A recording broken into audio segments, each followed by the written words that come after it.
Hai semuanya, hari ini kita akan belajar tentang salah satu materi penting dalam sosiologi kelas 10, yaitu lembaga sosial. Yuk kita pelajari bersama. Tujuan pembelajaran. Peserta didik mampu menjelaskan pengertian lembaga sosial menurut para ahli, khususnya Kuncharaningrat dan Surjono Sukanto.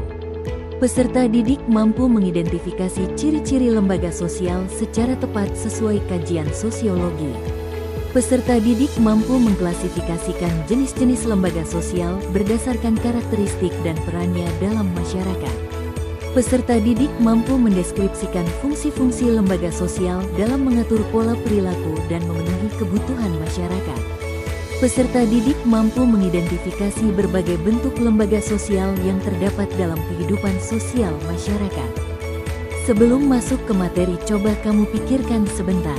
Setiap hari kita belajar di sekolah, tinggal bersama keluarga, beribadah, bahkan membeli kebutuhan di toko. Semua kegiatan itu berjalan tertib dan teratur. Nah, coba bayangkan kalau tidak ada aturan, tidak ada norma, dan tidak ada lembaga yang mengarahkannya. Pasti semuanya akan kacau kan? Lalu, apa sih yang membuat kehidupan sosial kita tetap teratur? Dan siapa yang mengatur perilaku masyarakat? Pertanyaan ini akan membawa kita kepada pembahasan tentang lembaga sosial. Apa itu lembaga sosial? Lembaga sosial adalah seperangkat nilai, norma, dan aturan yang dibuat oleh masyarakat untuk mengatur perilaku warganya. Adapun menurut beberapa ahli mendefinisikan lembaga sosial. Menurut Kuncharaningrat, lembaga sosial merupakan suatu sistem tata kelakuan dan hubungan yang berpusat kepada aktivitas sosial untuk memenuhi kompleks kebutuhan khusus dalam kehidupan masyarakat. Sedangkan menurut Surjono Sukanto, lembaga sosial merupakan himpunan norma dari segala tingkatan yang berkisar pada suatu kebutuhan pokok dalam kehidupan masyarakat. Nah, selanjutnya ada beberapa ciri-ciri yang menunjukkan bahwa suatu struktur sosial dapat disebut sebagai lembaga sosial di antaranya.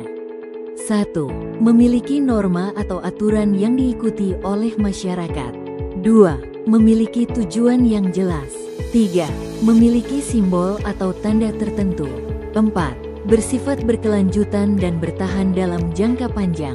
Ciri-ciri ini membantu lembaga sosial menjalankan perannya dalam kehidupan masyarakat. Yuk kita lanjut. Sekarang kita masuk ke jenis-jenis lembaga sosial. Bagian ini penting supaya kita bisa membedakan jenis lembaga sosial dikelompokkan berdasarkan beberapa sudut pandang, yaitu berdasarkan perkembangannya, berdasarkan sudut nilai yang diterima, berdasarkan sudut penerimaan masyarakat, berdasarkan sudut penyebarannya. Yuk, kita mulai dari klasifikasi yang pertama berdasarkan perkembangannya. Ada berapa klasifikasinya? 1. Creative institutions, yaitu lembaga sosial yang tidak sengaja tumbuh dari adat istiadat masyarakat. Misalnya, lembaga pendidikan dan lembaga perkawinan. 2. Enacted institutions, yaitu lembaga sosial yang sengaja dibentuk untuk mencapai suatu tujuan tertentu. Misalnya, lembaga hukum. Adapun B, berdasarkan sudut nilai yang diterima masyarakat ini memiliki klasifikasi seperti 1.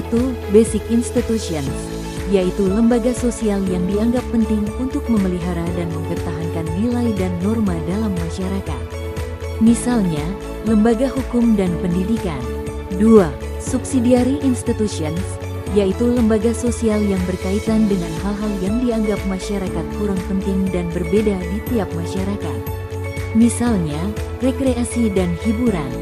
Selain itu juga, berdasarkan sudut penerimaan masyarakat.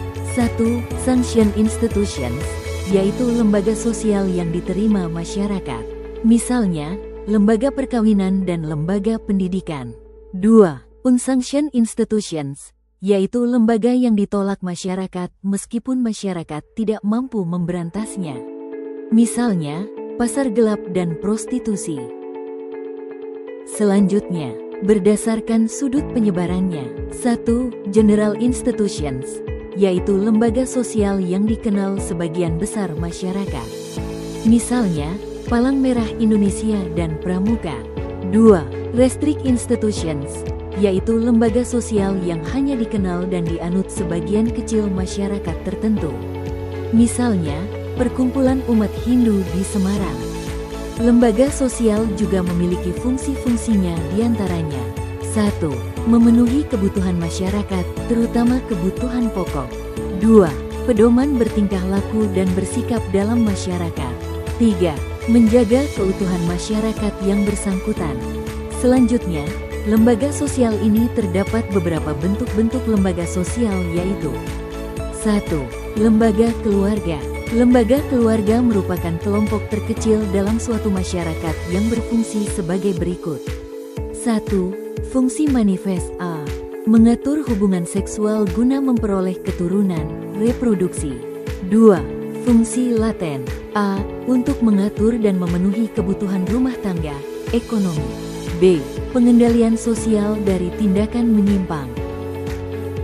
Selanjutnya, 2. Lembaga pendidikan. Fungsi lembaga pendidikan adalah sebagai berikut. 1. Fungsi manifest A. Melestarikan kebudayaan dengan mewariskan kepada generasi berikutnya. B. Melatih keterampilan sesuai dengan minat dan bakat yang dimiliki seseorang. 2. Fungsi laten A. Memperpanjang masa remaja. B. Menjadi saluran mobilitas sosial. Untuk bentuk yang selanjutnya, lembaga ekonomi. Lembaga ekonomi adalah lembaga yang berkaitan dengan masalah produksi, distribusi, dan konsumsi. Fungsi umum lembaga ekonomi adalah memberi pedoman untuk mendapatkan bahan pangan, melakukan pertukaran barang, barter, menentukan harga jual beli barang, menggunakan tenaga kerja. 4. Lembaga agama merupakan institusi yang mengatur kehidupan rohani manusia.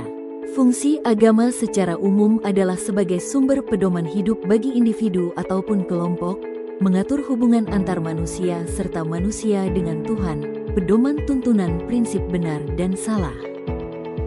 5. Lembaga politik. Lembaga politik merupakan seperangkat norma dan status yang mengkhususkan diri pada pelaksanaan kekuasaan dan wewenang. Fungsinya adalah melembagakan norma melalui undang-undang yang disampaikan badan legislatif, melaksanakan undang-undang, menyelesaikan konflik antar warga.